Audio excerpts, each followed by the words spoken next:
Welcome to this research presentation on how the adoption of Spotify has changed consumers' listening behavior on music streaming services. In particular, we have observed a cohort of consumers who have been using non-streaming services for an extended period of time, and then for a fraction of those users, we actually observe them adopting Spotify as their major streaming service. And using a difference in difference design paired with propensity score matching, we're able to estimate the causal effect on how music consumption is changing as a result of adopting Spotify. This is joint work with my colleagues George Knox and Bart Brandenburg. We know that copyright industries have turned to streaming in recent years, not only in the music industry with first movers such as Spotify or other challengers such as Tidal with Apple Music or Deezer, but also across many other industries such as movies with Netflix, recently games on Steam or Twitch, and even opera houses today operate their own streaming services. In 2016, 40% of media and digital product companies actually expected to generate revenue through streaming. And streaming's impact and share of industry revenues as a whole has increased tremendously after that. Also, the technological changes in the music industry facilitated the surge of streaming. Back in the days, illegal downloading, MP3s, was causing the US music sales, for example, to plummet. So, for example, they almost halved from 2006 to approximately 2010, but slowly digital revenues picked up, and very recently streaming started to generate a wider range of the revenues. So, for example, in 2015, streaming already accounted for 35% of total industry revenues in the US in the music industry, and this figure only rose in subsequent years to come, and I think in 2020 it stands at about maybe 70-80%, but I would have to check the most recent numbers. The source here, the RIAA, issues an annual report, and it's pretty good actually for these statistics, so if anybody's interested to look those up for more recent years. So in this paper, we investigate how the adoption of subscription streaming services affect music consumption. And we look at both consumers and producers here. So for consumers, is it actually welfare enhancing? Do they discover better music? Do they discover more music overall? And to what extent does the adoption reduce search frictions? And then the consequences for producers is that we look at whether the streaming technology is able to level the playing field or creates a winner-take-all market. And also we'll take a look at how the streaming market affects consumer loyalty to artists. To do so, we track consumers across a large set of music services. So our sample mainly relies on users that were on iTunes or legacy platforms of music consumption, such as Windows Media Player or Winamp. And then, like I said in the introduction, we observe a fraction of those users actually adopting Spotify as the dominant streaming service. We observe that moment of adoption, and we have full pre- and post-consumption history for these users. So we know what they listened to before they started streaming music on Spotify and after they started streaming music on Spotify. And with this sample, which almost spans like 1.5 years, we are able to pin down long-term effects of adoption of this streaming technology. Our research questions in particular are, what are the quantity effects of adopting streaming services? So here we look at the total volume of music consumption. Think about it as the number of songs that somebody consumes on this service. And the big question here that we're trying to get at is whether Spotify was actually substituting from iTunes consumption or complementing consumption on non-streaming services. And secondly, we look at the variety of the type of music that consumers consume. We look at the amount of variety, such as measuring the number of unique songs or artists or genres. And we also look at the nature of that variety. So is it more going towards long tail consumption, so smaller artists in the long tail, or is it fostering superstars instead? And then last, we want to know how this networked and digital nature of streaming services facilitates the discovery of content and potentially of high value content. And we look at the amount of new music that consumers discover, and as one metric in which we seek to evaluate the quality of what consumers discover, we look at a metric called repeat consumption, assuming that when consumers repeat consume music more, that they like it more. And we want to investigate whether repeat consumption for certain artists or songs or genres increases after adopting the streaming technology. So here's the overview of this talk. First, I'll give you a background on our empirical setting. And second, I'm going to discuss the data that we're going to use to estimate our empirical model. I have to talk about some identification challenges that we faced in this project, and then I'll have a bunch of slides on the results, and I'll end with a discussion. When subscriptions from streaming models grew, more and more attention was shifted towards understanding this new business model. And on this slide, I want to contrast the old way, the ownership way of consuming music, with the new model, which is streaming music on a subscription-based service. So the first aspect to consider is that actually on a streaming service, you typically pay subscription fees every month, or you're on an ad-funded subscription with potentially limited access opportunities. In the ownership model, though, there is no such fixed fee.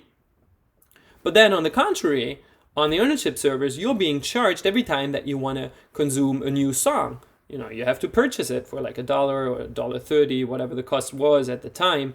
Whereas on streaming services, the marginal cost of consuming extra content is zero. And so it is for albums. And we posit that the marginal price that a streaming service charges for consuming songs has an effect on what type of content consumers will ultimately going to consume on the platform. What are actually the factors that drive consumers' need for variety? It's easy to conceive that consumers have a love for variety. But then the literature has pointed out certain limits to the extent that consumers can actually consume all the variety that they want. And in particular, there are two types of these limits. First of all, demand limits the extent to which consumers can consume what, fits their needs.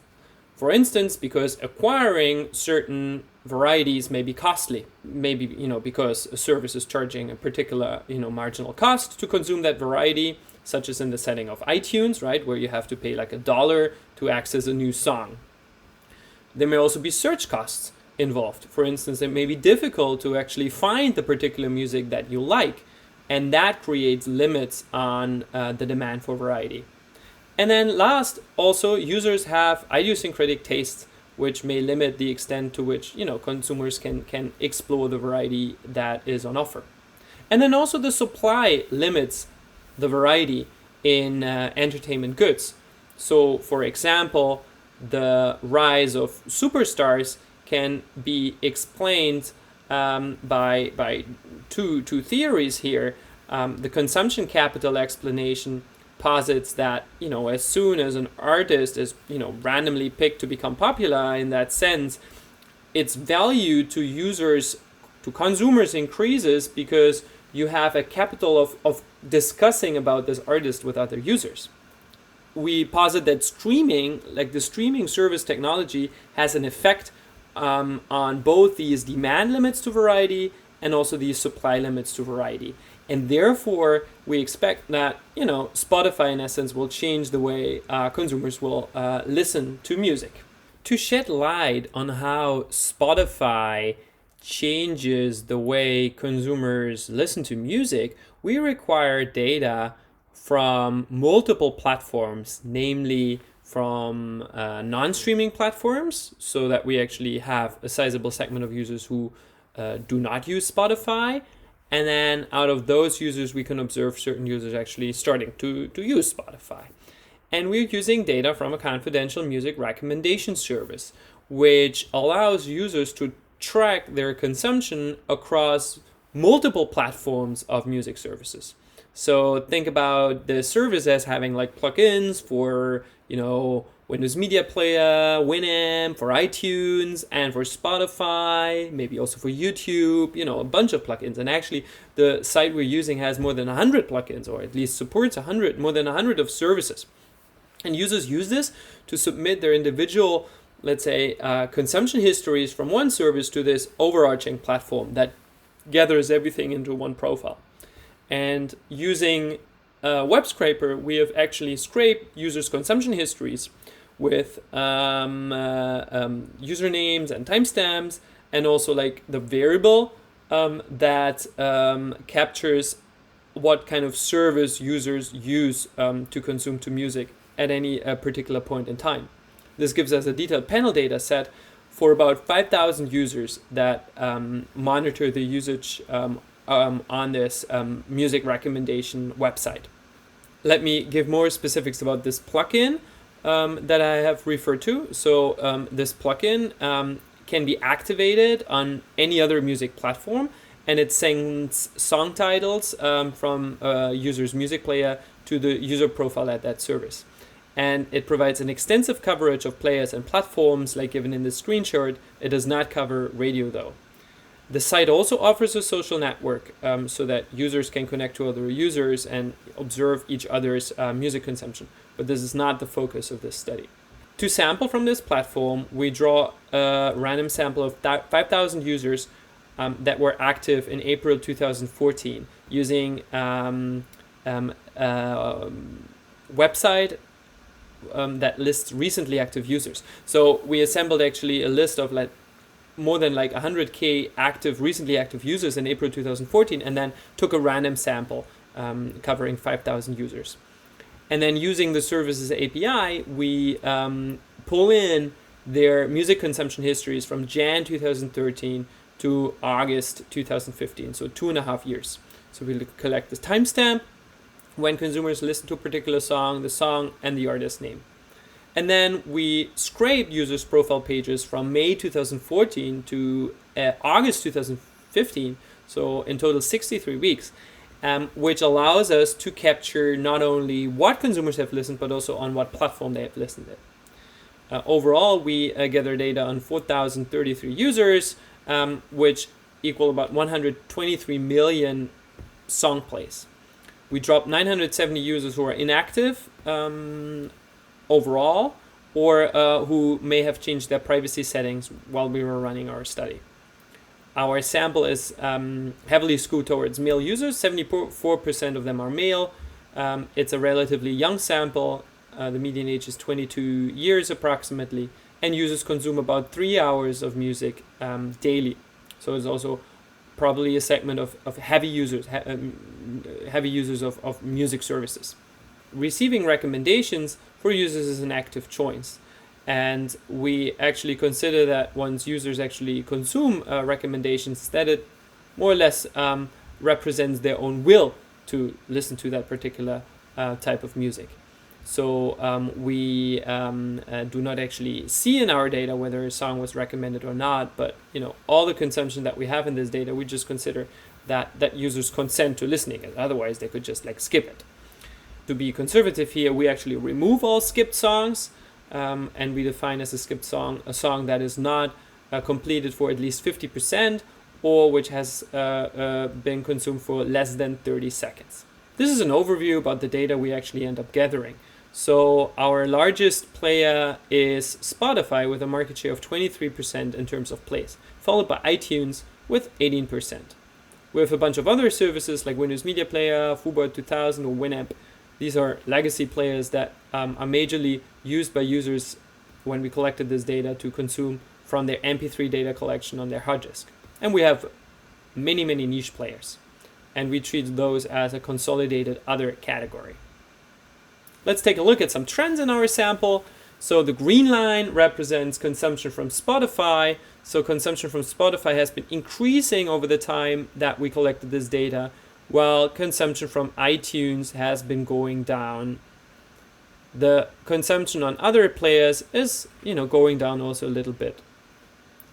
Overall, there seem to be very interesting trends in this data, but of course it remains to be seen whether this is just like a general trend in the data, or whether actually Spotify is causing consumers to shift their consumption out of ownership-based platforms.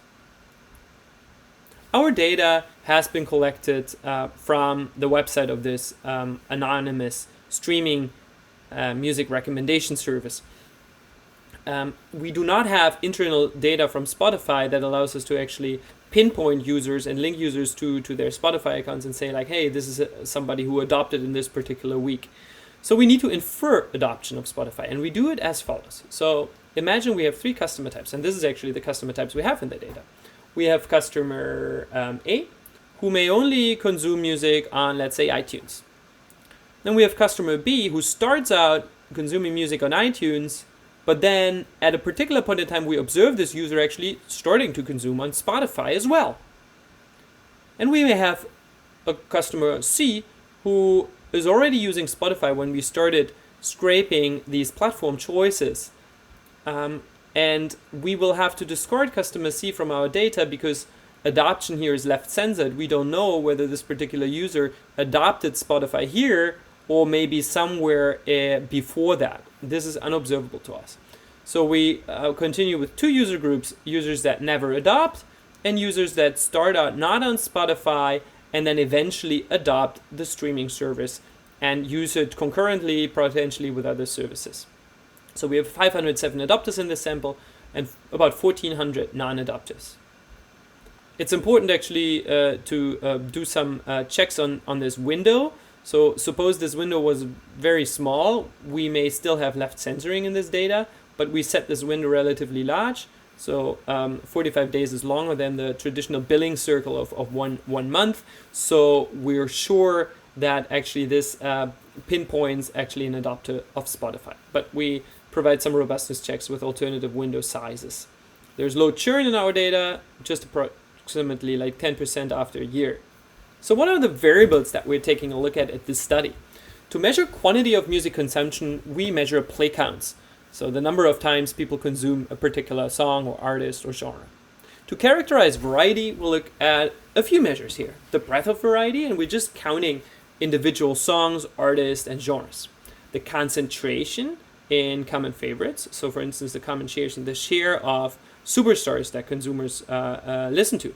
For instance, the share of consumption that is in the top 20 or top 100 or top 500 of whatever is being popular in our data at that moment in time. And also we look at the concentration in personal favorites. So we look at how much of a user's own consumption is going to one artist versus other artists in the data. And we calculate a Herfindahl index, which measures the concentration at the individual user level. If this index is very high, a user particularly majorly only listens to one artist or one song, one genre. If this measure is very low, the concentration is spread out across more varieties, such as more songs, more artists, more genres. We also try to quantify the discovery of new music, and the benefit of our data is actually that we have a long pre-sample history of music consumption for all of our users in the data, so we can actually tag on whether a song, artist, or genre is actually new to the artist, new to the user or not. And we compute the share of new music consumption or the share of new music played more than once. We can also derive a ratio of the share of top discoveries with top variety in order to quantify the quality of the new music that users discover. Overall, we look at 3 dimensions here. We look at song consumption, artist consumption, genre consumption, and we incorporate all of the music consumption that users submit to this service. Our empirical approach is a simple difference and difference regression. So for each dependent variable that I have defined on my previous slide, we define a 2-way fixed-to-fixed regression model.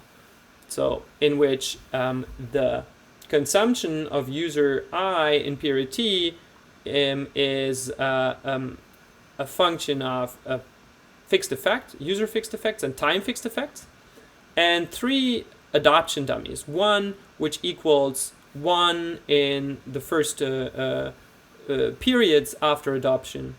We call this the short-term effect, a medium-term effect between week 2 and week 24 after adoption. It's approximately half a year. And then a long-term dummy, which equals 1 after about 6 months after adopting the service. And these dummies then, or the coefficients of these dummy variables, allow us to interpret the adoption effects of Spotify at adoption, at approximately a few months after adoption, and then also these long-term effects. The fixed effects account for user heterogeneity and preferences, for instance, for play counts or the variety or preference for new content. And our fixed effects for time capture nonlinear trends, seasonality, or any special patterns that may have occurred in our data. We do have an identification challenge here. So the objects of interest are these short-term, medium-term, and long-term effects. And we already account for time effects and household fixed effects. So by construction, our error term has mean 0 for all I's and T's. But there may be a self-treated group of Spotify adopters that could potentially be very different from the users that actually stay using only ownership-based services. So in order to identify our model, though, these users, the self-treated users, need to be statistically identical to the non-adopters. And we have to use quasi-experimental methods here to ensure that this is actually the case. To this extent, we use propensity score matching. And it selects those users from the control group that actually are statistically identical to the users in our treatment group. Another challenge is that treated and control users can exit at different moments in time in this trending industry. So purely using the matching procedure may actually yield in a match between users that look very, very similar. One is an adopter, one is not an adopter. But a particular user uses, let's say, the service in the first half of our data, and the second user uses our service in the last half of this data. So the activity windows in this instance wouldn't match. So we also need to ensure that the activity window in this diff and diff study is the same for these matched pairs of users. So we add as additional covariates variables that capture a user's first time of usage and last time or period of usage in our data. Let me first give some details on the propensity score model. We have a detailed set of covariates covering the pre-sample period, so before we actually started scraping platform choices for adopters and non-adopters. And we put in this model average play count and genre concentration, the average age of the music library, and a bunch of user demographics. And we then estimate this model and combine our derived propensity score, which models a user's likelihood to adopt Spotify given a set of observables, with two additional covariates, namely the beginning point and observation window for a particular user and the end point. And then we match each adopter with non-adopter who has a similar score. We compute the Mahalanobis distance between those users and use the one closest neighbor algorithm. And we match without replacement, and we allow up to the third best match in our matching procedure. Let's evaluate the matching procedure now. So this graph plots the distribution of propensity scores before and after matching. Before, the treatment group, the adopters, has a very high propensity to adopt Spotify, so that's face valid, and the non-adopters have relatively low propensity to adopt. But, I can't readily compare these two groups because they may be very different in terms of, their preference for variety, and we need to make sure that they're actually the same. And then after executing this matching procedure, we actually find that the propensity score looks highly similar across these two groups. So we can also show that statistically there is no difference on these observed covariates after matching. And also there are no diverging trends prior to adoption, which is another key assumption that we need to validate. So it could be that an adopter and non-adopter would be trending apart from each other even before adopting, which then would actually invalidate our causal estimation here. But using extra procedures, we check that actually the common trends assumption is met. So before adopting, the users, the treatment and control users, develop in the same way, and only after adoption they start to diverge in terms of their consumption behavior. Let me now go through the main results of our paper in terms of quantity of music consumption, variety of music consumption, and the discovery of new music. Then I will also highlight a few results on the heterogeneity in our treatment effects. And last, I'll present an overview about the robustness checks we've done. Our main question was, how does music consumption change? And the first metric we propose to take a look at is overall music consumption. Here in this plot, I plot the change in the number of songs heard in a given period. And on the x-axis, I plot this for all platforms, for iTunes, Windows Media Player, and other platforms, both in the short term, medium term, and long term. So the SML effects, the short, medium, and long term effects, directly come out of our regression model. So in the short term, there is an increase of approximately 120 to 130% in total music consumption across all of the services. Even in the long term, that's 6 months after adoption or longer, there is still a 50% increase in total music consumption. And because we have a very long sample, we can actually identify that effect very well. So we have a bunch of users actually for which we can observe this. So also the confidence bounds are quite well estimable here. What happens to iTunes after the adoption of Spotify? iTunes consumption decreases. So in the long term, I think the consumption on these ownership-based services that we captured in our data decreases maybe by about 30%. All the details are in the paper, so I don't have the exact numbers here right away, but just take a look at the paper. And the same picture somewhat arises for ownership-based platforms of Windows Media Player, Winamp, and Fubar. What happens to other consumption? In the short term, there's not so much difference, and in the long term, also other consumption on other services decreases. So overall, we can say adoption of Spotify increases total consumption, and it does decrease the consumption on iTunes, Windows Media Player, Winamp, and Fubar. Let's now take a look at a variety metric, namely the first variety metric, the number of unique artists, songs, and genres consumed. And here we actually see that the adoption of Spotify increases variety in music consumption for both unique artists, with short-term effects of 60% increases in the number of unique artists consumed. And even in the long term, it's up by about 30%. And we see very, very similar pictures for the unique songs and also for the unique number of artists that consumers have used. So it does hold for genres and songs too. What happens to the concentration in superstar artists? Here we plot the adoption effects for the share of consumption that goes to the top 100 artists in our sample and the top 500 artists in our sample. And we see that especially in the short term, there's a very strong negative effect on the share of superstar consumption. And even in the long-term effect, especially for the top 500, there's a significant negative effect on listening share to these top 500 artists. So we can conclude that adoption reduces consumption of superstars in the short and medium run. And for the top 100 share, the estimate is a little noisy in the long run, but it's retained for the top 20 and top 500. So overall, quite convincing results here.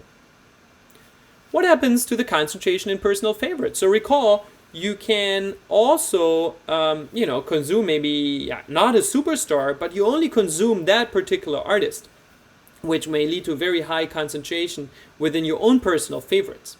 So what actually happens is that when users adopt Spotify, that also their personal concentration matrix drops. That means is they will spread their music consumption across a more diverse set of artists and songs. And this is also robust to many other concentration metrics. So we've looked at the share of top 2 songs and also the share of top 10 songs. I think the Herfindahl index is the most comprehensive metric. That's why we reported here too, and it also holds for genres. Now let's look at the discovery effects of adopting Spotify. So to what extent are users actually able to discover new music? And here on the y-axis, we plot the change in listening share to new artists and new songs. Recall that we have a long pre-adoption consumption history of all of our users in the data. So it allows us to classify what is actually new to the user and what has been listened to before. Especially in the short term, there is a huge increase in the listening share to newly discovered artists and songs. And even in the long term, that metric is up by about 5 percentage points after adoption. So we can conclude the adoption increases the share of new music consumption across artists and songs and across time periods. And the magnitude is really substantial. Compare this to pre-adoption levels of 0.15 in the listening share. So the share is up by about 4 to 5%. So that's approximately 30% increase. All the details here and all the numbers also in the paper if you want to read up on this a little more. What happens though with the quality of music? Recall that Spotify decreases the marginal cost of consuming extra music. So users can essentially discover any type of music for free, abstracting from search costs maybe. But it may lead them actually to try out stuff that they otherwise wouldn't have never bought before and actually figure out they don't like it. And this is also what we see that happens on the average.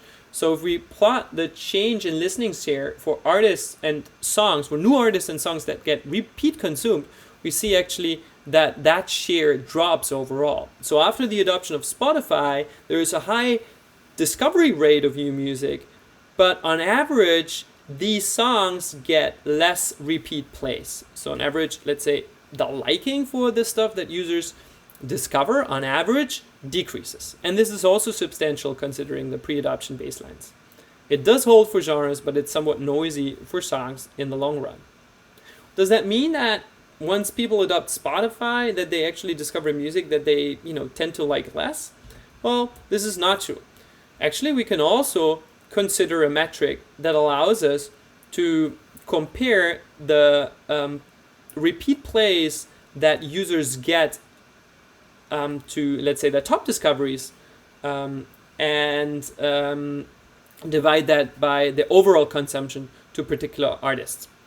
And this metric allows us actually to characterize on whether songs in their top personal favorites or artists in their top personal favorites actually get more plays.